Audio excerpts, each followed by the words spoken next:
Boa noite. Hoje é 11 de agosto de 2017.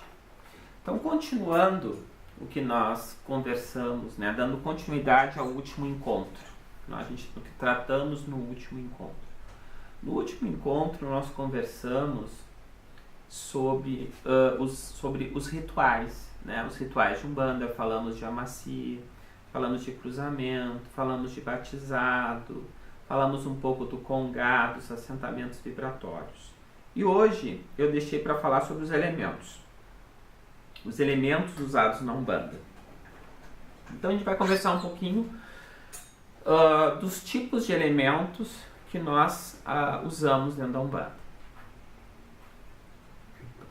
Elementos usados nos ritos, digamos assim, né? Então, um primeiro elemento extremamente importante num terreiro de Umbanda, no mínimo aqui na Casa da Paz, é a roupa branca, né? Nós usamos o uniforme branco, que todos os médiuns usam o mesmo uniforme, o jaleco branco e a calça branca, porque esse é um princípio da Umbanda, a humildade, a igualdade, né, entre os médiuns, para que todos estejam no mesmo patamar de igualdade, né, para que um não tenha uma roupa melhor que o outro, para que um não se sinta mais que o outro, para que todos se percebam integrados e emanados, para que possam trabalhar no dia a dia de terreiro os conceitos de humildade na prática, que é a mensagem dos pretos velhos, que possam passar e ter na prática a simplicidade dos caboclos, a pureza das crianças. Então não tem como nós pensarmos que um médium de Umbanda fosse usar uma roupa colorida, fosse usar paramentos no qual um pudesse usar um paramento melhor que o outro, uma roupa de um tecido melhor que a outra, uma roupa mais vistosa que a outra. Aonde estaria a humildade? Onde estaria a simplicidade, o desapego, ensinado por Jesus e ensinado por essas entidades que labutam dentro da Umbanda, aonde na prática nós estaríamos de fato vivenciando os ensinamentos dessas entidades, quando nós colocamos roupas que não transmitem a essência desses espíritos de luz. Então essa é uma primeira questão de extrema importância que nós precisamos tratar. As vestes. As vestes são um elemento de rito de extrema importância na Umbanda, porque elas igualam, elas trabalham no psiquismo do médium para que cada um se sinta igual ao outro, para que todos possam ter nos trabalhos, no dia a dia de terreiro, o cultivo da humildade em seus corações. Tambor. Tambor é um elemento que nós não usamos aqui no terreiro Casa da Paz, porque nós temos um preceito de que o tambor, pela sua vibração, não deve ser usado em sessões de desenvolvimento e nem em trabalhos externos.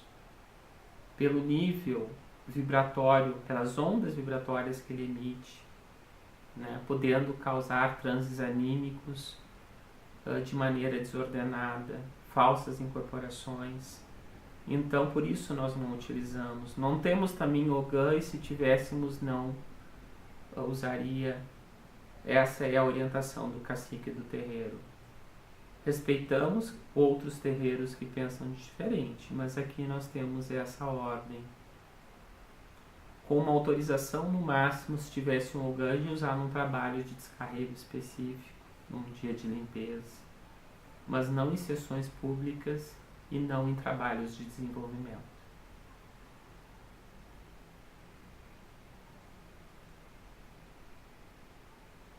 Velas. As velas são também um elemento de rito muito comum na Umbanda. As velas vão trabalhar com o elemento ígneo, fogo, assim como se usa muita água na Umbanda, né? Água do mar, água da cachoeira, água da chuva. Água é um elemento muito usado na Umbanda. O fogo das velas é muito utilizado, assim como se usa também muitos óleos essenciais sendo queimados, ou incensos simbolizando o elemento ar, ou folhas também simbolizando o elemento ar. Então, são elementos que são muito utilizados dentro dos ritos de Umbanda, né? A vela, por estar relacionada ao elemento ígneo, ela vem com uma vibração muito forte de Xangô, do elemento fogo, de Ogum, de Oxalá.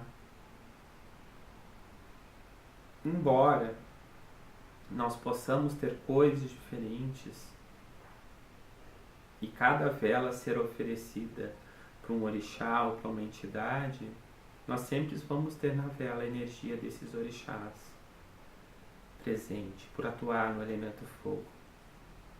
E, lógico, como qualquer oferenda, quando se acende uma vela, tem que se ter muito cuidado, muito respeito na interação com o plano espiritual e uma certeza e um coração puro daquilo que está sendo solicitado, a fim de que não se evoque energias ou entidades perversas, a fim de ludibriar o médium e atrapalhar aquilo que está sendo feito. Tenhamos muito cuidado ao nos colocarmos diante de um congá, diante de um altar de Deus, a fim de solicitarmos algo, mesmo que seja para alguém. Tenhamos certeza, tenhamos primeiro tranquilidade em nossa consciência, em nosso coração, pureza em nosso coração, humildade em nosso gesto, para que aquela ação seja feita respeitando todas as leis divinas, para que de fato aquele trabalho de limpeza ou aqueles pedidos, aquela evocação seja feita em prol daquela pessoa e daqueles espíritos que estão à volta daquela pessoa. Então tenhamos sempre isso em mente, mesmo ao acender uma singela vela. Imagens. Nós usamos imagens do terreiro, mas não é obrigatório. A imagem está muito mais ligada à questão psicológica. Porque quando se coloca uma imagem no congá, normalmente as pessoas que frequentam o terreiro são pessoas que vêm de outros cultos, de outras religiões.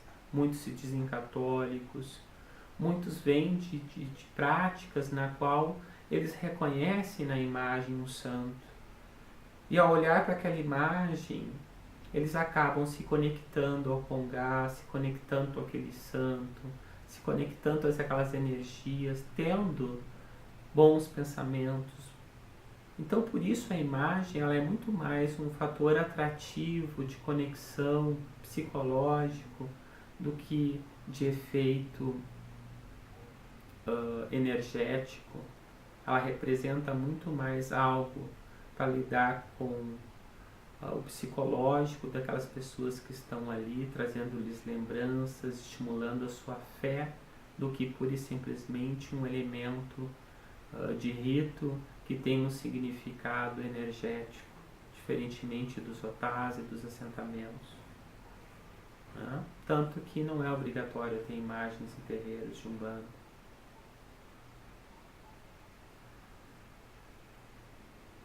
Bom, o que mais nós vamos falar? Pontos cantados.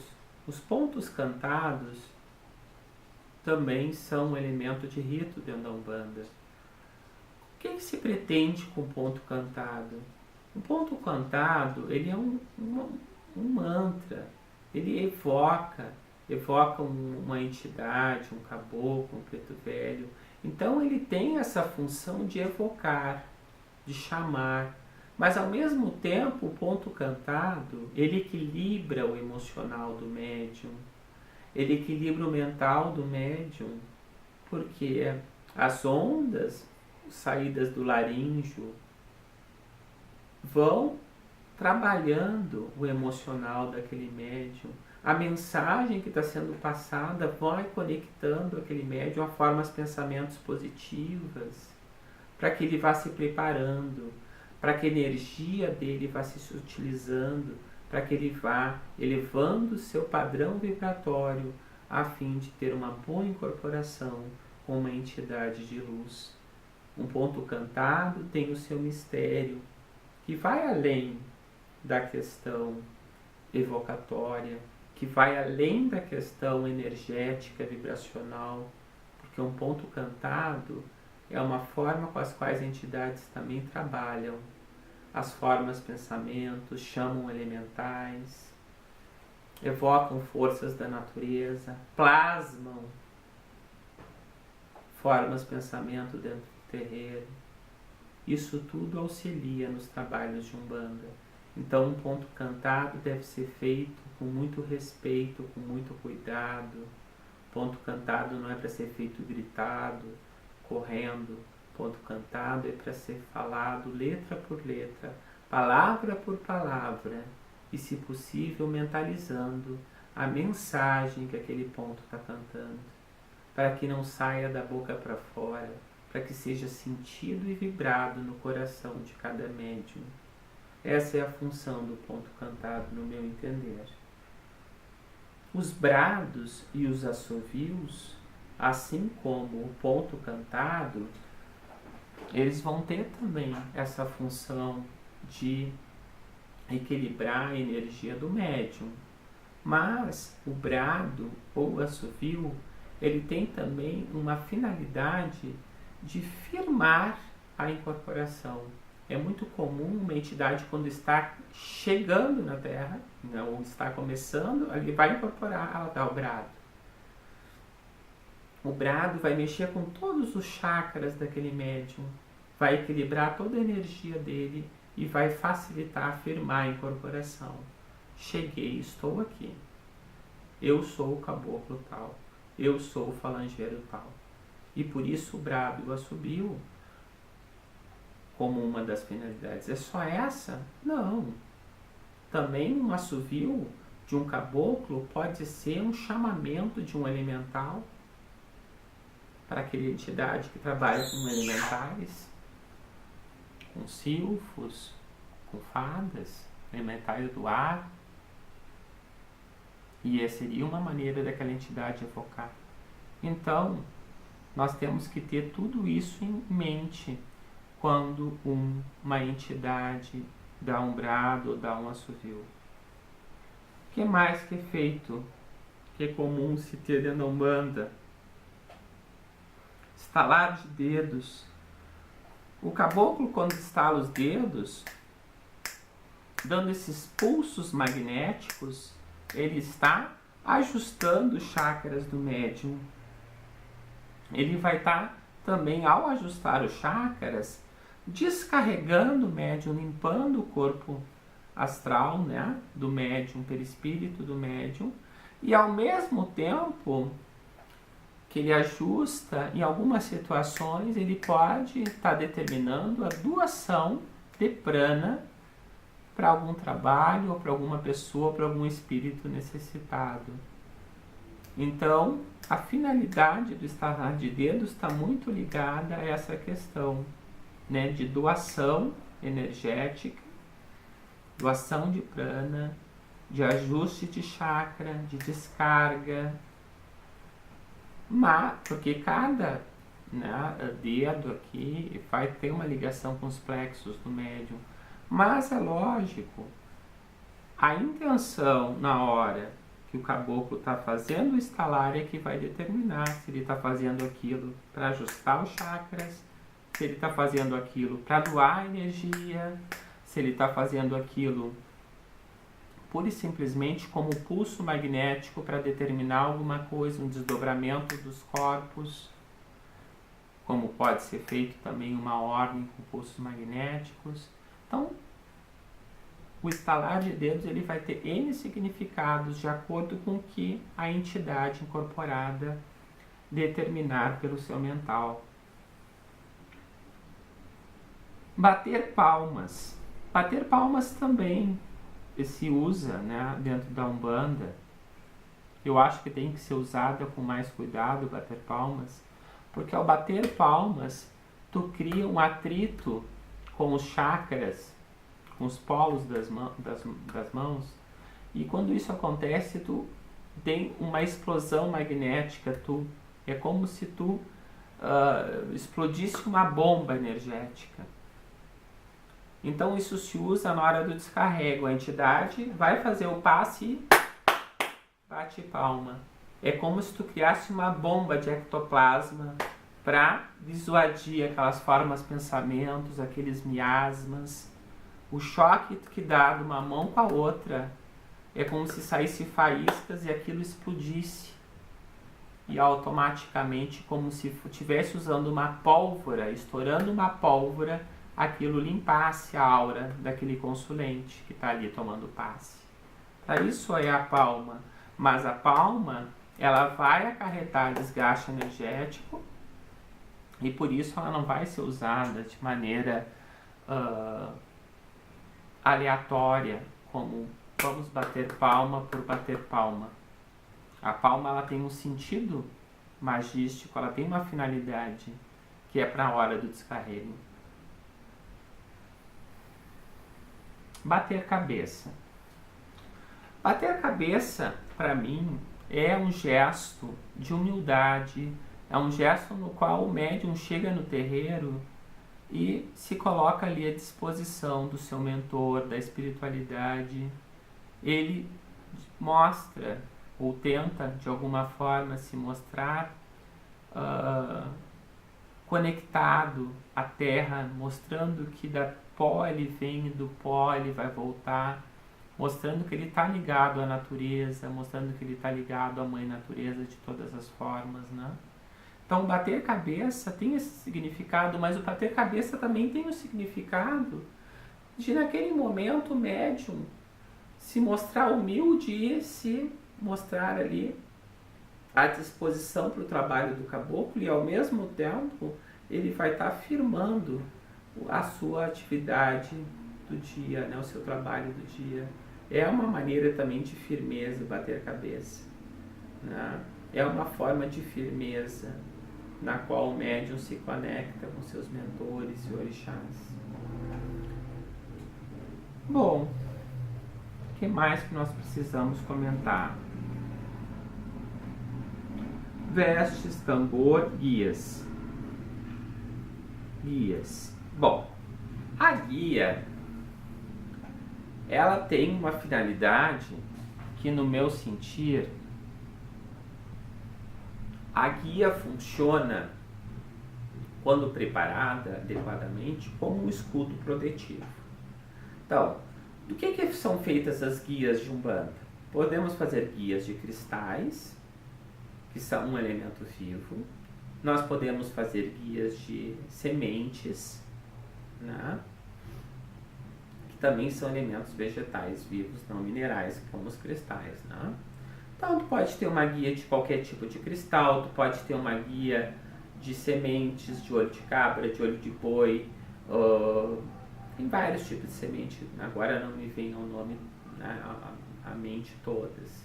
Lágrima de Nossa Senhora, que é muito comum usar para preto velho, né? Eventualmente pode ter um búzio, que é um elemento animal, marinho, né? Uma entidade pedir um elemento desse. Não é comum, mas pode. Essas guias, elas vão estar em conformidade com a energia do caboclo que atua. Se o caboclo, por exemplo, um preto velho pediu uma guia de lágrima de Nossa Senhora, é porque a energia dele, a energia que ele trabalha, tem alguma sintonia com aquelas lágrimas, com aquelas sementes. Se um caboclo pede um cristal de lápis lazuli ou de sodalita, é porque a energia que ele vibra e o trabalho que ele faz tem alguma relação com aquele cristal, com aquela energia, o orixá ao qual ele está associado vibra naquela energia. Por isso ele pede. Por exemplo, nós aqui no terreno usamos o sodalita para Ogum. Quando a gente conversar de cristais, a gente vai ver a sodalita. Ela tem um cristal está associado ao elemento água, bem com a vibração muito forte de Ogum. Mas ela tem toda uma ligação também com Xangô, por outras questões que quando eu falar da pedra sodalita vocês vão entender. Então ela é uma pedra muito típica do Ogum Beira-Mar, que é um Ogum intermediário para Xangô. Por isso ele pediu a sodalita, né? Que é uma pedra azul forte, um azul escuro. Bom, então aquela pedra escolhida tem um significado magístico, vibratório, que tem uma ligação com a energia do orixá ao qual aquele caboclo está associado. Essa é a primeira questão. A segunda questão é a preparação da guia com as ervas ou com o rito adequado, de acordo com o que o caboclo determinar. E a terceira é, qual a finalidade dessa guia? Adianta ter uma guia no pescoço e ser uma pessoa perversa, má? Uma pessoa cheia de vícios? Adianta? O que adianta ter uma guia no pescoço ou acender uma vela no congá quando tu é uma pessoa, às vezes, que não consegue ter um mínimo de amor e de compaixão pelo próximo, quando tu não consegue de forma alguma te colocar no lugar do outro, sentir e entender aquela outra pessoa, as suas limitações, os seus erros, em vez de julgar? Em que ponto aquela guia vai adiantar? Fica essa questão, porque é muito comum o médium achar que vai botar 10 guias no pescoço e vai estar protegido. A maior proteção do médium é a sua reforma íntima, é a sua vibração, é a sua conduta, a sua postura, o seu trabalho em prol do próximo, a renúncia aos seus apegos, aos seus prazeres em prol do outro. Essa é a maior garantia e a maior proteção que o médium pode ter. Mas vamos falar de guias. As guias, por trabalharem com essas energias associadas aos orixás, se devidamente imantadas por um caboclo, elas vão criar sim um escudo protetivo, uma aura de proteção. Quando alguma entidade perversa tentar atingir aquele médium, aquela guia vai criar um escudo protetivo, vai ter uma aura, um campo magnético protegendo aquele médium, que vai ser irradiado por aquela guia. E quando o ataque for muito forte, a guia arrebenta, como é muito comum acontecer. Tá? Mas a gente tem que ter em mente isso, né? Essa questão de entender o porquê que a gente não pode apenas achar que colocar uma guia no pescoço ou incorporar um caboclo é estar cumprindo ou sendo de alguma forma uma boa pessoa ou atendendo a expectativa que a espiritualidade espera da gente.